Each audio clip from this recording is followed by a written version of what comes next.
ये सोलर की आ रही है पावर, ठीक हो गया। ये सारी सपोर्ट जा रही है इसको।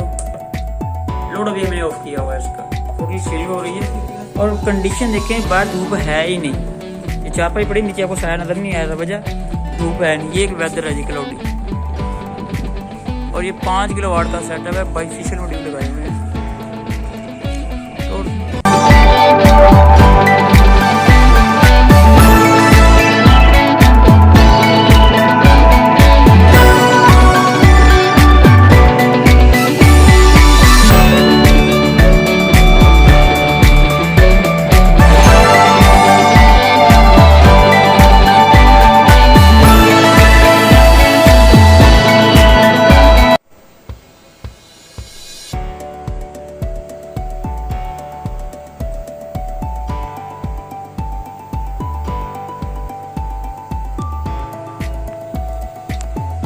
जबरदस्त जनरेशन।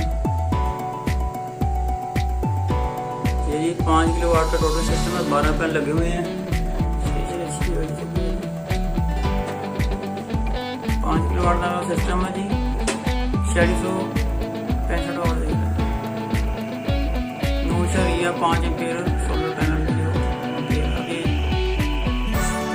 वधी घटती है, पावर कप वगैरह होती है।